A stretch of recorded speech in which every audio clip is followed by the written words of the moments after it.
Cinema industry వైపు వెళ్ళాలనుకుంటున్నారా? మీకు మేమున్నాం. వెంటనే కాల్ చేయండి. నమస్తే, welcome back to Suman TV. Present మనతో పాటు ఉన్నారు అనలిస్ట్ మందర్ కృష్ణారెడ్డి గారు.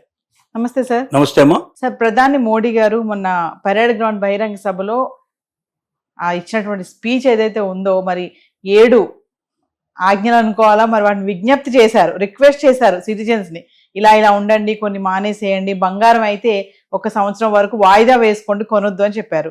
మరి ఆయన చెప్పినందుకో ఏంటో తెలియదు కానీ బంగారం ధరలు విపరీతంగా పెరిగిపోయాయి. ఈ రోజు వరకు చూసుకుంటే, అంటే నిన్నటి వరకు స్లోగా ఉన్నాయి, తగ్గుతుంది అని కొంచెం రిలాక్స్ అవుతున్న టైంలో ఒక్కసారిగా రైజ్ అయిపోయి ఇప్పుడు 24 క్యారెట్స్ వచ్చేసి 1,60,000 దాటేసింది. అంటే మరి చూస్తూ 2 లక్షల వరకు కూడా వెళ్ళిపోతుందేమో అనిపిస్తుంది. ఇంకా వెండి అంటారా 3,80,000 వరకు దాటేసింది సార్. మరి ఒక్కసారి మరి ఏంటి మోడీ చెప్పినటువంటి మాటకే ఇవి రైజ్ అవుతున్నాయా అంటే, అసలు ఎందుకు మళ్ళీ పెరుగుతున్నాయి అంటే? తెలంగాణ రాష్ట్రాన్ని మోడీ గారు సందర్శిస్తున్నారు. ఇక్కడ కొన్ని డెవలప్మెంట్ యాక్టివిటీస్ అన్ని ప్రారంభోత్సవం చేయబోతున్నారు, బహిరంగ సభలో ప్రసంగించబోతున్నారు అంటే చాలా మంది విమర్శకులు గాని, రాజకీయ నాయకులు గాని ఎదురు చూస్తుంది ఏమిటంటే, కాంగ్రెస్ మీద, బీఆర్ఎస్ మీద బాంబుల వర్షం కురిపిస్తాడు, మాటల తూటాలతోటి పొడి చేస్తాడు, అల్లకల్లోలం చేసేస్తాడు అని చాలా మంది భావించారు. కానీ దానికి విరుద్ధంగా చాలా కూల్గా తాము అధికారంలో లేనటువంటి రాష్ట్రాలను కూడా తాము ఎలాంటి సహాయాలు చేస్తున్నాడు, రాష్ట్ర అభివృద్ధి మాకు ముఖ్యం తప్ప పార్టీ మాకు ముఖ్యం కాదు, మా పార్టీ అధికారంలో ఉన్నా లేకపోయినా మాకు అపోజిట్ గా ఉన్న పార్టీ అధికారంలో ఉన్న కాంగ్రెస్ ఉన్నప్పటికీ మేము ఆ రాష్ట్రాలకు కూడా సాయం చేస్తున్నామని చెప్పడానికి ప్రయత్నం చేశాడు. ఒకటి. రెండోది, ఒకవేళ డబుల్ ఇంజన్ సర్కార్ ఉన్నట్టయితే, ఇక్కడ కూడా ఇదే ప్రభుత్వం ఉన్నట్టయితే ఆటోమేటిక్గా ఇంకా మీకు ఎక్కువగా లాభాలు జరిగే అవకాశం ఉంటుంది, ఎక్కువ డెవలప్మెంట్ వచ్చే అవకాశం ఉంటుంది అని చెప్పాడు. దీనికి తోడుగా దేశానికి అంతటికీ ఇక్కడి నుంచి ఒక సందేశం పంపించాడు. ఏమిటా సందేశం అంటే, కొన్ని నగ్న సత్యాలు, కొన్ని కఠోర సత్యాలు, ప్రభుత్వం ఏం చేయబోతుందో అనే దాన్ని ఇండైరెక్ట్ గా చెప్పాడు. దాంట్లో ముఖ్యంగా బంగారాన్ని కొనడం వాయిదా వేసుకోండి 1 సంవత్సరానికి అని చెప్పాడు. ఎందుకు చెప్పాడు ఆ మాట? బంగారాన్ని దిగుమతి చేసుకోవాలంటే విదేశీ మార్క ద్రవ్యం కావాలి, డాలర్స్ కావాలి. మన దగ్గర డాలర్ నిల్వలు చాలా తక్కువ ఉన్నాయి. ఇప్పుడు పెట్రోలు, గ్యాస్ కొరత విపరీతంగా ఏర్పడే లక్ష్యాలు కనబడుతున్నాయి. కారణం ఏంటంటే, పశ్చిమాసియా యుద్ధం ఇప్పట్లో ఆగేటట్టు కనబడలేదు, అది ఇంకా కొంతకాలం కంటిన్యూ అయ్యేటట్టు కనబడుతుంది.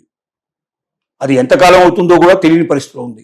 ఒకవేళ మరొక 2 నెలల్లో 3 నెలల్లో అది కంటిన్యూ అయినట్టయితే ఖచ్చితంగా రేట్లు విపరీతంగా పెరిగిపోతాయి. గ్యాస్ రేటు కానీ, అలాగే ఆయిల్ రేటు కానీ, పెట్రోలు, డీజిల్ రేట్ అన్ని కూడా పెరిగిపోతాయి. అసలు 5 నెలల కిందనే, 4 నెలల కిందనే ఇది పెంచాల్సి ఉంది. యుద్ధం మొదలు కాగానే అన్ని దేశాలు పెంచేస్తాయి. అమెరికా లాంటి దేశంలోనే 1/3 రేటు పెరిగిపోయింది. ఇప్పుడు 50% కూడా కొన్నిసార్లు పెరిగినట్టుగా చెప్తున్నారు వాళ్ళు.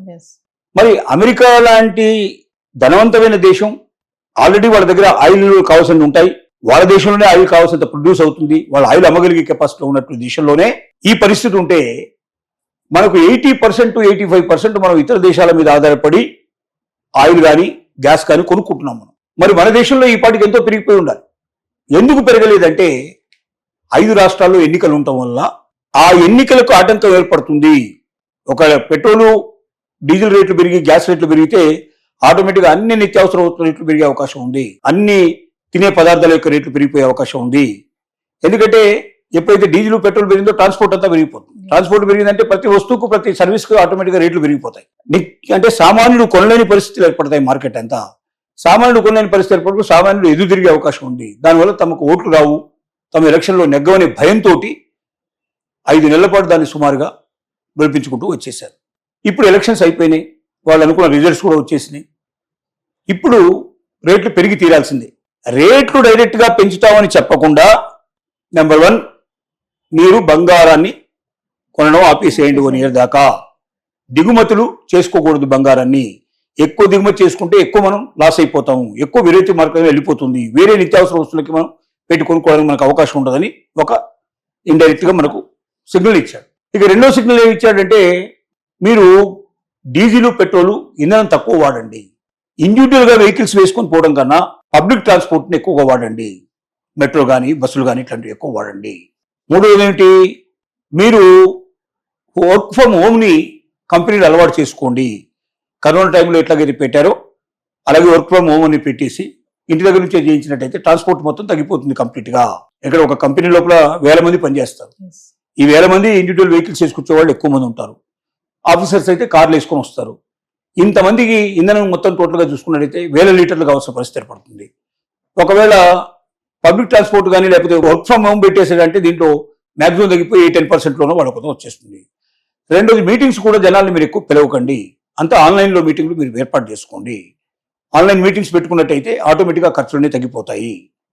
ఇంధనాన్ని ఎట్లా పొదుపు చేసుకోవాలో చెప్పాడు. ఇక మూడోది ఏం చెప్పాడంటే దీని లోపల ఫెర్టిలైజర్స్ బాగా తగ్గించుకోండి, నేచురల్ ఫార్మింగ్ ఎక్కువ పెంచండి, మీరు ప్రకృతి వ్యవసాయాన్ని ఎక్కువగా చేయండి. దానివల్ల ఏమవుతుందంటే ఎరువులు వాడాల్సిన అవసరం ఉండదు, పేడ ఇట్లాంటివన్నీ నేచురల్గా వచ్చే వాటిని వాడతారు కాబట్టి ఎరువులు ఇతర దేశాల నుంచి మనం మ్యాక్సిమం దిగుమతి చేసుకుంటున్నాం. వాళ్ళకు గవర్నమెంట్కి పడే రేటు 500 అయితే 100 రూపాయలకే ఇస్తున్నారు రైతులకి, 400 మధ్యలో సబ్సిడీ ఇస్తున్నారు, కోట్లాది రూపాయలు దానికి ఖర్చు చేస్తున్నారు. సో దీన్ని కూడా తగ్గించుకోవచ్చు. విదేశీ ప్రయాణాలు తగ్గించుకోండి, ముఖ్యంగా డెస్టినేటెడ్ వివాహాలు ఇట్లాంటివన్నీ మీరు ఆపేసుకోండి, విదేశాల్లో చేసేటువంటి వివాహాలు ఆపేసుకోండి. మధ్యతరగతి వాళ్ళు ఎక్కువగా విదేశాలకు వెళ్ళి అనవసరంగా మీ దగ్గర ఉన్న డబ్బని ఖర్చు పెట్టేసి అంటే వీళ్ళని డాలర్ కొనుక్కొని వెళ్లాల్సిందే. డాలర్ కొన్నారు అంటే విదేశీ మార్గద్రవ్యం మన దగ్గర తగ్గిపోయినట్టే లెక్క. అందువల్ల ఇలాంటివన్నీ చెప్పాడు. ఇలా ఇంకా కొన్ని కలిపి చెప్పాడు. ఇవన్నీ ఏం సూచిస్తున్నాయంటే భారతదేశం లోపల ఒక లాక్డౌన్ పరిస్థితి వచ్చేటట్టుగా లక్షణాలు కనపడుతున్నాయి. లాక్డౌన్ అని డైరెక్ట్గా చెప్పలేకపోయినా ఆనాడు ఎట్లయితే కరోనా టైం లోపల లాక్డౌన్ వచ్చి ప్రజలు బయటకు వెళ్ళలేని పరిస్థితి ఎట్లా ఏర్పడిందో ఇప్పుడు లాక్డౌన్ పెట్టకుండానే లాక్డౌన్ సంబంధించినటువంటివన్నీ లక్షణాలు కలిగే పరిస్థితులు ఇప్పుడు కనబడుతున్నాయి. ముందు మొట్టమొదటి బాంబు గోల్డ్ గురించి పేల్చాడు. పేల్చిన వారం రోజుల లోపలనే చేసిన పని ఏమిటంటే కస్టమ్స్ సుంకాల రూపంలో కానీ ఇతర ట్యాక్సెస్ రూపంలో కానీ 17% పెరుగుదల వచ్చేట్టుగా చేశారు. అంటే విదేశాల నుంచి ఎవరైనా గోల్డ్ దిగుమతి చేసుకోవాలంటే 17% ఖచ్చితంగా వాళ్ళు ఖర్చు పెట్టాల్సిందే, అంటే ఎక్స్ట్రా కట్టాల్సిందే. ఇంతకుముందు 100 రూపాయలు దొరికేది ఇప్పుడు 117 రూపాయలకు దొరుకుతుంది. 17 రూపాయలు పెరగడం అంటే మామూలు విషయం కాదు కదా. దాంతో ఏమైంది, విదేశాల నుంచి తెప్పించుకునే వాళ్ళు తగ్గిపోయారు, విదేశాల నుంచి గోల్డ్ తగ్గించారు. ఎప్పుడైతే విదేశాల నుంచి గోల్డ్ రావడం లేదో, కొత్త గోల్డ్ రావట్లేదు, ఉన్న గోల్డ్కి రేటు పెరిగిపోయింది. అందుకే మనకు కనబడింది ఏంటంటే వెండి రేటు నిన్న మొన్నటి దాకా 2 లక్షల మనకు 40,000 50,000 మధ్యలో నడిచేటువంటి కిలో వెండి ఇవాళ 3 లక్షలకి చేరుకుంది. అలాగే 1,40,000 1,35,000 మధ్యలో తట్టిమిట్టాడుతున్నటువంటి 1,40,000 1,50,000 లోపల పెరుగుతున్నటువంటి ఏదైతే గోల్డ్ ఉందో ఇవాళ 1,60,000కి దాటిపోయే పరిస్థితి ఏర్పడింది. ఇది ఇక్కడితో ఆగదు, ఇంకా పెరుగుతుంది. ఎందుకంటే విదేశాల నుంచి రావడం ఇప్పుడు ఆగిపోయిందో అప్పుడు ఆటోమేటిక్గా దేశంలో ఉండేటువంటి బంగారాన్ని తిప్పాలి కాబట్టి ఎంతకాలం తిప్పగలుగుతారు? ప్రతి సంవత్సరం విదేశాల నుంచి మనం 800 టన్నుల బంగారాన్ని దిగుమతి చేసుకుంటాం. ఇప్పుడు 800 టన్నుల బదులుగా 100 టన్నులు 200 టన్నులు వచ్చిందంటే 600 టన్నులు రానట్టు లెక్క కదా. ఈ 600 టన్నుల బదులుగా రాలేదు కాబట్టి లోకల్గా ఉండేటువంటి బంగారానికి విపరీతంగా డిమాండ్ పెరిగిపోతుంది. అంటే రేట్లు విపరీతంగా పెరిగిపోతాయి. డిమాండ్ ఎప్పుడైతే పెరిగిందో తక్కువ లభ్యత ఉంది, ఎక్కువ మంది అడుగుతున్నారు, ఆటోమేటిక్గా రేట్లు పెరిగిపోతాయి. డిమాండ్ అండ్ సప్లై రూల్ అంటారు దీన్ని. ఎకనామిక్ లోపల మనం చెప్పేటువంటి ఎకనామిక్స్ ప్రకారంగా డిమాండ్ అండ్ సప్లై. డిమాండ్ ఎక్కువ ఉండి సప్లై తక్కువ ఉంటే రేట్లు పెరిగిపోతాయి, డిమాండ్ తక్కువ ఉండి సప్లై ఎక్కువ ఉంటే రేట్లు తగ్గిపోతాయి. ఇదే అన్నిటికీ వర్తిస్తుంది ఈ సూత్రం, గోల్డ్ కూడా అదే సూత్రం వర్తిస్తుంది. కాబట్టి ఇక నుంచి పెరుగుటయే తప్ప తరుగుట ఉండకపోవచ్చును. బంగారం రేటు ఇంకా పెరిగే అవకాశాలు కూడా కనబడుతున్నాయి. మనం మొదటి నుంచి చెప్తున్నాము, బంగారం సంవత్సరం చివరికి 3 లక్షల కన్నా మించిపోతుంది, వెండి 5 లక్షల కన్నా మించిపోతుంది. ప్రపంచ నిపుణులు ఎప్పుడూ చెప్పారు ఈ మాట, ఇది వాస్తవం కాబోతుంది అనేది మనం చెప్పాం. దానికి తగ్గట్టుగానే సూచనలు ఇప్పుడు కనబడుతున్నాయని మాత్రం చెప్పగలం. ఏదేమైనా బంగారం వెండి ధరలు అయితే మళ్ళీ పెరగడం అయితే చూస్తున్నాం సార్, ఉన్నాయి. రాహుల్ గాంధీ ఒక వ్యాఖ్య చేశారు, మోదీ గారు ఈ సూత్రాలని చెప్పి ప్రజల లోపల ఏదో మేలు చేస్తున్నట్టుగా, ప్రజలకే మేలు చేస్తున్నట్టుగా కనబడుతున్నది, కానీ ఇది ప్రభుత్వ వైఫల్యం. నీకు యుద్ధం ఎప్పుడు మొదలైందో తెలుసు, మరి 5 నెలల నుంచి నువ్వేం చేస్తున్నావు? దానికి ఆల్టర్నేటివ్ గా ప్రజలకు ఇబ్బంది కలగకుండా సప్లైస్ పెంచుకోవడం, నిల్వలు పెంచుకోవడం, ఇట్లాంటివన్నీ చేయాల్సిన అవసరం ఉంది కదా. ఈ మధ్యలో యుద్ధం ఆగిపోయింది కొద్ది రోజుల పాటు, 15 రోజులు 20 రోజుల యుద్ధం ఆగిపోయి ఉంది. ఈ టైంలోనే ఇంకా పెంచుకునే ప్రయత్నం చేయాలి కదా. నువ్వు ఏమీ చేయకుండా అమెరికా వాడు ఏం చెప్తే అది వినే పద్ధతి లోపల అమెరికాకు అడుగులకు మడుగులు ఒత్తుకుంటూ, అమెరికా వాడు కొనమంటే ఎవరైనా కొంటావు, అమెరికా వాడు వద్దంటే మానేసే పరిస్థితి లోపల ఇలా తయారైపోయి పంచశీల సూత్రాల మీద ఆధారపడ్డ న్యూట్రలైజ్డ్ కంట్రీ ఇండియా. అంటే ఎటువైపు మొగ్గం మనం మధ్యలో ఉంటాం. మనం ఎవరిని 100% మనం సపోర్ట్ చేయం. ఏ దేశానికి అవసరమైన మనం సిద్ధంగా ఉంటాం. 2 దేశాల మధ్య గొడవలు వస్తే మనం వెళ్ళి ఆ గొడవలు తీర్చే ప్రయత్నం చేస్తాం. ఇట్లాంటి ఒక పంచసూత్రాల మీద ఆధారపడ్డ దేశాన్ని ఇప్పుడు దేనిగా తయారైందంటే ఇది పూర్తిగా అమెరికా లాంటి దేశం మీద ఆధారపడే పరిస్థితి మనకు తీసుకొచ్చారు. ఇది మీ పార్టీ యొక్క వైఫల్యం, మీ ప్రభుత్వం యొక్క వైఫల్యం.